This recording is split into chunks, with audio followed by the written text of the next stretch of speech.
এখন তোমাদের জন্য ক্রাইমের যে সত্য ঘটনাটা নিয়ে এসেছি সেটা উড়িষ্যার রায়গড়া ডিস্ট্রিক্টের টিকরি নামের একটা ছোট্ট অনুন্নত গ্রামের ঘটনা। সেখানে একটা ছোট আপার প্রাইমারি স্কুল, সেই স্কুলের একজন টিচার, সরকারি স্কুল কিন্তু টিচারের পোস্টটা সরকারি নয়। আমাদের এদিকে মানে পশ্চিমবঙ্গ সাইডে যেমন প্যারা টিচার আমরা আজকাল দেখতে পাই, কম মাইনেতে সরকারি তরফ থেকে নিযুক্ত করা শিক্ষক, যে পড়াশোনায় ভালো তো অবশ্যই হবে আর স্কুলে পড়াশোনা করাবে শিক্ষকদের মতোই, তবে চাকরিটা সরকারি হবে না। যখনকার এই ঘটনা বলছি, তো তখন জুন 18, 2011 সাল। সেই সময় ইতিশ্রী প্রধান নামের একজন মেয়ে উড়িষ্যার পুরী ডিস্ট্রিক্টের দিলাং নামের একটা জায়গা থেকে ওই প্রাইমারি স্কুলে চাকরি পেয়েছিল। 4,000 টাকা তার মাইনে উড়িষ্যা সরকারের তরফ থেকে তাকে নিযুক্ত করা হয়েছিল। সে নিজের কাজের জায়গায় যায়। এর আগে আরও একটা কথা বলে রাখি যে মেয়েটার যে ফ্যামিলি, বৃদ্ধ মা বাবা, আর ফ্যামিলিতে তার দায়িত্ব ছিল সংসার চালানোর বা রোজগার করার। বাবা অসুস্থ, বৃদ্ধ, রোজগার তেমন ছিল না। খুব চেষ্টার পরে তার এই চাকরিটা হয়েছিল। চাকরিটা তার কাছে খুব প্রয়োজনীয়, খুব দামি। সে এবার নিজের যেখানে পোস্টিং হয়েছে সেখানে চলে যায়। তার বাবা সঙ্গে গেছিল। ঘর খুঁজছিল। একা মেয়ে, কেউ ঘর দিতে রাজি নয়। স্কুলের খুব কাছে কোনো বাড়িও নেই, অনেক দূরে দূরে বাড়ি, ভাড়াও অনেকটা বেশি। শেষ পর্যন্ত নেত্রানন্দ দণ্ডসেনা নামের এক ভদ্রলোক, সেখানকার ব্লকের অফিসার, সেই সঙ্গে তিনি স্কুল ইন্সপেক্টর, তার সাথে ইতিশ্রীর বাবার কথা হয়। ভদ্রলোক বলেছিলেন যে কোনো অসুবিধা হবে না, তার বাড়িতে এক্সট্রা রুম আছে, সেখানে চাইলে ইতিশ্রী থাকতে পারে। ইতিশ্রীর বাবার আর ইতিশ্রীর দুজনেরই প্রস্তাবটা ভালো লেগেছিল। তার একটাই কারণ, ভদ্রলোকের যথেষ্ট বয়স হয়েছে, ভদ্রলোকের বাড়িতে তার স্ত্রী আছে, তার 2 সন্তান আছে, প্রায় তাদের বয়স ইতিশ্রীর কাছাকাছি। তাহলে ইতিশ্রী আর তার বাবার মনে হয় যে অসুবিধা হবে না, ওই বাড়িতে থাকাই যায়। ইতিশ্রী নিজের যেটুকু জিনিসপত্র ছিল সেটুকু নিয়ে সেই ব্লকের অফিসার বা সেই স্কুল ইন্সপেক্টর নেত্রানন্দ দণ্ডসেনার বাড়িতে গিয়ে থাকা শুরু করে। ইতিশ্রীর বাবা নিজের বাড়ি ফিরে যায়। ইতিশ্রী ভীষণ ক্লান্ত, ঘুমিয়ে পড়েছিল। প্রথম রাতেই কিন্তু অসুবিধার সূত্রপাত। প্রথম রাতেই সেই ভদ্রলোক নিজের বাড়িতে স্ত্রী 2 মেয়ে থাকা সত্ত্বেও ইতিশ্রীর দরজায় এসে নক করে। ইতিশ্রী ব্যাপারটা বোঝে না, দরজা খোলে। ইতিশ্রীর ওপর সে চড়াও হয়। ফার্স্ট রাতেই ইতিশ্রীর ঘরে তিনি ঢুকে পড়েন, ইতিশ্রীর সাথে অসভ্য আচরণ করেন। ইতিশ্রী কোনোভাবে তাকে ঘর থেকে বের করে দরজাটা আটকে জেগে রাত্রি কাটিয়ে ফেলে। নেক্সট ডে সকালবেলায় সে স্কুলে যায়, স্কুলে পড়াশোনা করায়। এবার স্কুলের আরও কিছু যে শিক্ষক শিক্ষিকা ছিল তাদের সাথে কথা বলে। তাদের সাথে কথা বলার পরে সে সেই রাতেই ওই বাড়িটা ছেড়ে দিয়েছিল। ছেড়ে দেওয়ার পরে স্কুলের সাথেই রুম ছিল, সেখানে সে নিজের থাকার ব্যবস্থা করে। স্কুলের সব টিচারদের কাছে বা হেড স্যারের সাথে আলোচনা করার পর তারপর থেকে ইতিশ্রী স্কুলের লাগোয়া একটা রুম, সেখানেই থাকা শুরু করে। এদিকে নেত্রানন্দ দণ্ডসেনা, তিনি কিন্তু খুব রেগে আছেন ইতিশ্রীর ওপর। যখন তখন তিনি স্কুলে যান, ইন্সপেকশনের নাম করে তিনি ইতিশ্রীকে সবার সামনে অপমান করেন, বকাঝকা করেন। কোনো সুযোগ ছাড়েন না ইতিশ্রীকে বিরক্ত করার। ইতিশ্রী কিন্তু ওই স্কুল লাগোয়া ঘরে থেকে নিজের জন্য রেন্টে কোনো ঘর খোঁজার চেষ্টা করছিল, কিন্তু ইতিশ্রী যেখানেই থাকার জন্য ঘর ঠিকঠাক করে আসে, পর মুহূর্তেই সেখানে গিয়ে নেত্রানন্দ দণ্ডসেনা মানা করে দেয় তাদের যে ইতিশ্রীকে রাখা চলবে না। ওই গ্রামটাতে নেত্রানন্দর প্রভাবটা এতটাই বেশি ছিল যে প্রত্যেক মানুষ তার কথা শুনতো, বা কোনো কারণে হয়তো ভয়ে তার কথা শুনতে বাধ্য হতো। অনেক চেষ্টা করার পরও ইতিশ্রী নিজের জন্য একটা ছোট্ট রেন্টের ঘর জোগাড় করে উঠতে পারেনি। ইতিশ্রী ঘর খুঁজতেই থাকে। এইভাবে একটা একটা করে দিন কাটে, 2 বছর কেটে যায়। এবার কিন্তু ইতিশ্রীর মনেও নেত্রানন্দ দণ্ডসেনার প্রতি ভয় আর নেই, ভয়টা শেষ হয়ে গেছে। শুধু যেটা অবশিষ্ট রয়েছে সেটা রাগ আর ঘৃণা। রাগটা এতটাই হয়েছিল যে 2013-র 18ই জুলাই সে স্থানীয় পুলিশ স্টেশনে গিয়ে একটা এফআইআর করেছিল এই নেত্রানন্দ দণ্ডসেনার নামে। সমস্ত ব্যাপারটা প্রথম থেকে এই পর্যন্ত যা যা খারাপ ব্যবহার এই ভদ্রলোক ইতিশ্রীর সাথে করেছিল সবটা সে সেখানে লিখেছিল। ইতিশ্রী খুব তাড়াতাড়ি বুঝতে পারে যে পুলিশও বোধহয় এই দণ্ডসেনাকে ভয় পায়। পুলিশ কোনো স্টেপ নেয়নি, তাকে কিচ্ছু বলেনি, শুধু তাকে খবর দিয়েছিল যে ইতিশ্রী আপনার নামে এফআইআর করেছে। ইতিশ্রী এবার বুঝতে পারে যে স্থানীয় পুলিশ স্টেশনে কমপ্লেন করে কিচ্ছু হবে না, অন্য কোনো পথ বের করতে হবে। তারপর ধীরে ধীরে ইতিশ্রী বিভিন্ন রকম মহিলা সংগঠন, রাজ্য মহিলা সংগঠন, কেন্দ্র মহিলা সংগঠন, হিউম্যান রাইটস কমিশন, প্রধানমন্ত্রীর কাছে, রাজ্যপালের কাছে, মুখ্যমন্ত্রীর কাছে, পুলিশ বিভাগের বিভিন্ন অফিসারদের কাছে লেটার পাঠায়, আবেদন পত্র পাঠায়। পত্রতে নিজের এই অসুবিধার কথা পুরোপুরি জানায়। সে আশা করেছিল হয়তো কোথাও থেকে একটা স্টেপ অবশ্যই নেওয়া হবে, তার এই খারাপ অবস্থা থেকে তাকে উদ্ধার করার নিশ্চয় একটা ব্যবস্থা হবে। কিন্তু দিনের পর দিন কাটতে থাকে, কোনো রকম কোনো ব্যবস্থা হয়নি। 16ই অগস্ট 2013 একটা এফআইআর করার 1 মাস 3 দিন পরে সে আবার থানায় যায়। এবার থানায় গিয়ে তার পুরো ফ্যামিলির ওপর একটা এফআইআর করে। কোথাও থেকে যখন কিচ্ছু কাজ হয় না, স্কুলের ইন্টারনাল একটা কমিটি ছিল, শেষ পর্যন্ত তার মনে হয় যে স্কুল কমিটিতে লেখা উচিত, বড় বড় দপ্তরে লিখে তো কোনো কাজ হলো না। এবার সে স্কুলের ইন্টারনাল কমিটিতে নিজের দরখাস্ত দেয়, আর সেখানে সে জানায় যে তার যেন ট্রান্সফার করে দেওয়া হয়, কারণ তার এখানে অনেক রকম অসুবিধা হচ্ছে। আর অসুবিধাটা যে করছে সে হচ্ছে নেত্রানন্দ দণ্ডসেনা নামের ওই স্কুল ইন্সপেক্টর। স্কুল কমিটি নিজেদের মধ্যে মিটিং করে, তদন্ত করে, তারপরে জানিয়ে দেয় যে হ্যাঁ, তারা বুঝতে পেরেছে সত্যি সত্যি নেত্রানন্দ দণ্ডসেনা এক্ষেত্রে দোষী। এবার ইতিশ্রীর একটু মনে মনে আশা পেয়েছিল যে যখন তাকে দোষী বলা হয়েছে অবশ্যই তার শাস্তিরও ব্যবস্থা হবে, কিন্তু হয় তার উল্টো। 15ই অক্টোবর 2013 প্রমোশন হয়েছিল দণ্ডসেনার। ইতিশ্রীকে দমিয়ে রাখার চেষ্টা শুরু হয়ে গেছিল। তাকে কিন্তু একটা সিকিউরিটির ব্যবস্থা করে দেওয়া হবে বলা হয়েছিল, কিন্তু সিকিউরিটির কোনো ব্যবস্থা করে দেওয়া হয়নি। নেত্রানন্দ আরও খুশি হয়। এবার রাস্তাঘাটে দেখে ইতিশ্রীকে আরও নানা রকম উল্টোপাল্টা কথা বলে বিরক্ত করা শুরু করে। এবার যেটা হয়েছিল ইতিশ্রী সেটার কল্পনাও কখনো করেনি। 27 অক্টোবর 2013 একটা হোস্টেল, যেখানে ইতিশ্রী নিজের থাকার ব্যবস্থা করেছিল, সেখানে ঘুমাচ্ছিল। অপরিচিত কেউ, পুরো মুখটা ঢাকা ছিল, তার রুমে এসে ঢুকেছিল।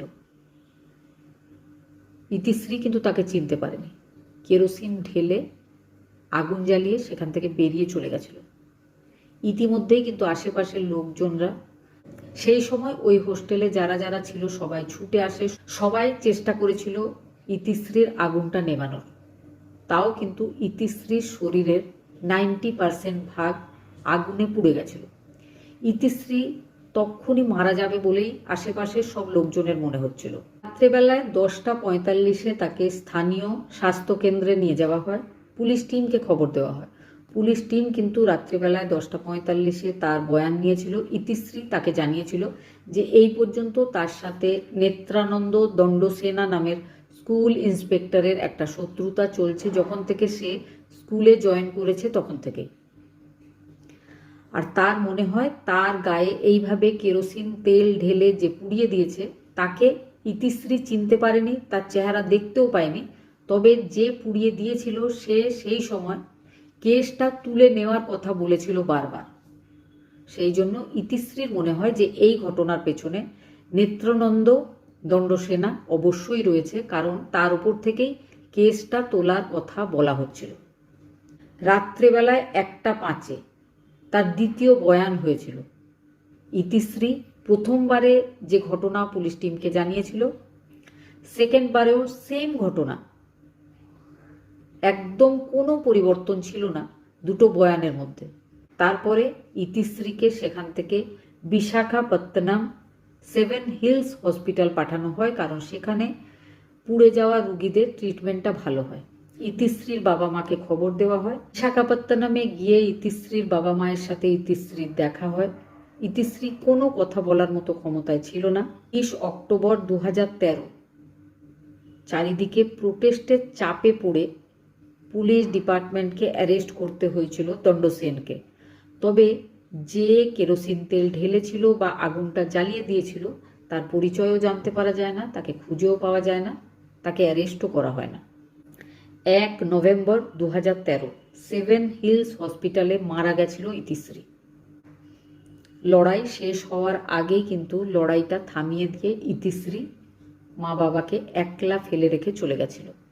ইতিশ্রীর মৃত্যুকালীন জবানবন্দি, আগেও ইতিশ্রী 2বার জবানবন্দি দিয়েছিল, মৃত্যুকালীন যে জবানবন্দি সেটাও কিন্তু সেম ছিল। ইতিশ্রী মারা যায় এই খবর পাওয়ার পরে অসংখ্য মহিলা উড়িষ্যার মুখ্যমন্ত্রী আবাসের দিকে হাঁটছিল, প্রোটেস্ট করছিল, বিচার চাইছিল। ইতিশ্রী বারবার পুলিশ স্টেশনে গিয়ে যেখানে এফআইআর করেছিল, সেই সময় যে ইন্সপেক্টর ছিলেন নাম ছিল সুজিত কুমার, এএসআই ছিলেন এমবি প্রধান নামের এক ভদ্রলোক, তাদের দুজনকেই সাসপেন্ড করা হয়। তবে চাকরিটা থাকে, যেটা পরবর্তীকালে আবারও বহাল করা হয়েছিল। ক্ষতিপূরণ হিসাবে ইতিশ্রীর বাবা মাকে দেওয়া হয়েছিল 10 লাখ টাকা। তবে তখনও যে আগুন জ্বালিয়েছিল তাকে পাওয়া যায়নি, তাকে অ্যারেস্ট করাও হয়নি। এবার এই ঘটনাতে আগমন ঘটেছিল সুদীপ্তা লিঙ্কা নামের একজন ল স্টুডেন্ট, ব্যাঙ্গালোরে পড়াশোনা করছিল, তবে উড়িষ্যার মানুষ। সে একটা নিউজ পেপারে এই ঘটনাটার বিষয়ে একটা আর্টিকেল পড়েছিল। পড়ার পরে সে সুপ্রিম কোর্টে আবেদন জানিয়েছিল যে এই যে ঘটনাটা ঘটেছে, এই যে অসময়ে মারা যেতে হয়েছে ইতিশ্রীকে, এর পেছনে কারা কারা রয়েছে বা ইতিশ্রীকে কে পুড়িয়ে মেরে ফেলেছে সে বিষয়টা জানার দরকার, তদন্তের দরকার আছে, আর তাদের কঠিন শাস্তির দরকার আছে। ইতিশ্রীর এই ব্যাপারটার তদন্তভার অবশ্যই সিবিআইকে দেওয়া উচিত। সরকারের এটাই প্রথম কাজ হওয়া উচিত। চারিদিকে যখন এই ঘটনাটা নিয়ে সবাই আলোচনা করছে, জয়ারাম পঙ্গি নামের একজন পলিটিশিয়ানের নামটা এই কেসে এগিয়ে এসেছিল। সবাই আলোচনা করেছিল যে দণ্ডসেনের সাথে ওই জয়ারাম পঙ্গি নামের রাজনীতিকের যথেষ্ট সদ্ভাব, তার জন্যই তিনি নিজেকে অতটা শক্তিশালী প্রভাবশালী বলে মনে করতেন, কারণ জয়ারাম তাকে প্রত্যেকটা পদক্ষেপে হেল্প করত। কোনো খারাপ কাজ করলেও জয়ারাম তাকে শাস্তি হতে দিত না।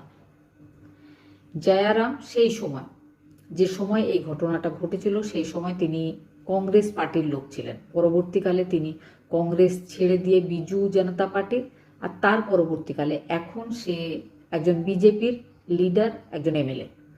22 ফেব্রুয়ারি 2014 ব্যাপারটাতে চার্জশিট দাখিল করা হয়, বিভিন্ন সাক্ষীদের বয়ান নেওয়া হয়। 12 মার্চ 2014 প্রথম শুনানি হয়।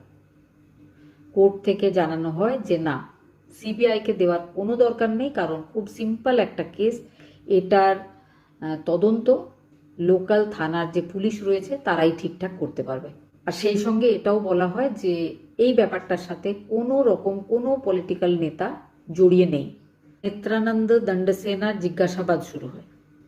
সে জিজ্ঞাসাবাদে মেনে নিয়েছিল যে তার একজন ভাইপোকে দিয়ে মাঝে মধ্যে সে ইতিশ্রীকে ধমকি দিত, তাকে হেল্প করত কোনো একজন পলিটিশিয়ান, তবে কি নাম সেটা সে বলেনি। 20 জানুয়ারি 2017 সুপ্রিম কোর্ট থেকে এই ব্যাপারটা সিবিআই এর হাতে দেওয়া হয়। 2 মাস টাইম দেওয়া হয় যে 2 মাসের মধ্যে এই যে কেসটা, এটার সলিউশন চাই। নার্কো টেস্ট হয় দণ্ডসেনের, কিন্তু দণ্ডসেন নার্কো টেস্টেও কিচ্ছু বলেনি, কোনো পলিটিশিয়ানের নাম বলেনি। আর কে আগুন জ্বালিয়েছিল বা কে কেরোসিন তেল ঢেলেছিল, যে মানুষটার মুখটা ঢাকা ছিল, যাকে চিনতে পারেনি ইতিশ্রী তার ব্যাপারে একটাও কথা বলানো যায়নি নার্কো টেস্টে দণ্ডসেনকে দিয়ে। ঘটনার কিন্তু কোনো আই উইটনেস ছিল না, কোনো সিসিটিভি ক্যামেরা ফুটেজ ছিল না, শুধু ইতিশ্রীর মৃত্যুকালীন 3টে জবানবন্দি ছিল, 3টে সেম ছিল। 3বারই সে বলেছিল যে তার সাথে এই ঘটনা ঘটিয়েছে সে কে ছিল। ইতিশ্রী তাকে অন্ধকারে চিনতে পারেনি, তার মুখ ঢাকা ছিল। 24 নভেম্বর 2017 কোর্টে ক্লোজার রিপোর্ট জমা দেওয়া হয়, আর সেই রিপোর্টে নেত্রানন্দ দণ্ডসেন ছাড়া আর একজন অভিযুক্ত নামের জায়গাটা সেই আগের মতোই ফাঁকা থেকে যায়। ক্লোজার রিপোর্ট জমা দিয়ে কেসটাকে ক্লোজ করে দেওয়া হয়। তারপরে হঠাৎ করে 2020 17 আগস্ট দণ্ডসেন কোরাকুট জেলে ছিল, সে মারা যায়। এবার দণ্ডসেনের যে 2জন মেয়ে ছিল তারা এগিয়ে আসে। তাদের বাবা যে এইভাবে হঠাৎ করে মারা গেছে, কেউ না কেউ তার বাবার এই মৃত্যুটার জন্য দায়ী আছে, সিবিআই তদন্ত হোক। কিন্তু দুঃখের বিষয় সিবিআই তদন্ত হয়নি। তবে আজ পর্যন্ত কে ওই ঘটনা ঘটিয়েছিল, কে দণ্ডসেনের জন্য এগিয়ে এসে মেরে ফেলেছিল ইতিশ্রীকে, তার নাম কেউ জানে না। সে এখনো হয়তো আরও নানা রকম অপরাধ করে বেড়াচ্ছে, সে খোলা বাইরে ঘুরে বেড়াচ্ছে। তবে এখনো সবার মনের মধ্যে একটা প্রশ্ন থেকে গেছে, ইতিশ্রী যে মারা গেছিল বা দণ্ডসেন যে তাকে এতটা বিরক্ত করত বা দণ্ডসেন যে এতটা প্রভাবশালী ছিল, তার পেছনে কোন রাজনীতিক ছিল যাকে লুকিয়ে রাখার জন্য বা যাতে তার নামটা কারো সামনে না আসে পুরো সিস্টেমটাই লেগে পড়েছিল যাতে ইতিশ্রী জব্দ হয়, ইতিশ্রীর মুখ বন্ধ হয়, ইতিশ্রী মারা যাওয়ার পরেও যাতে তার নামটা সবার সামনে বেরিয়ে না আসে, এই চেষ্টা হয়েছিল। আর দণ্ডসেনও হঠাৎ মারা গেছিল হয়তো ওই ব্যাপারটাকেই লুকিয়ে রাখার জন্য যাতে তার নামটা সবার সামনে না আসে। প্রথমে তো দণ্ডসেনের সঙ্গে ইতিশ্রী শত্রুতা হয়েছিল, তারপরে দণ্ডসেনকে যখন শাস্তি দেওয়ানোর জন্য ইতিশ্রী বেরিয়েছিল, এফআইআর করেছিল, পুলিশ ডিপার্টমেন্ট তার সঙ্গ দেয়নি। শুধু তাই নয়, কিসের জন্য দণ্ডসেন এতটা প্রভাবশালী ছিল, কার ক্ষমতায় সে নিজেকে এতখানি ক্ষমতাবান বলে মনে করছিল, সে কি সেই পলিটিশিয়ান জয়ারাম পেঙ্গি? এখনো কিন্তু অনেক অনেক প্রশ্ন রয়েছে যেগুলোর উত্তর হয়তো কোনো দিন খুঁজে পাওয়া যাবে না। আমাদের দেশে কিন্তু যুগ যুগ ধরে এইভাবেই ক্ষমতাবান মানুষেরা কম ক্ষমতাবান মানুষদের উপর অত্যাচার করে। আপনাদের কি মতামত কমেন্টে জানাবেন।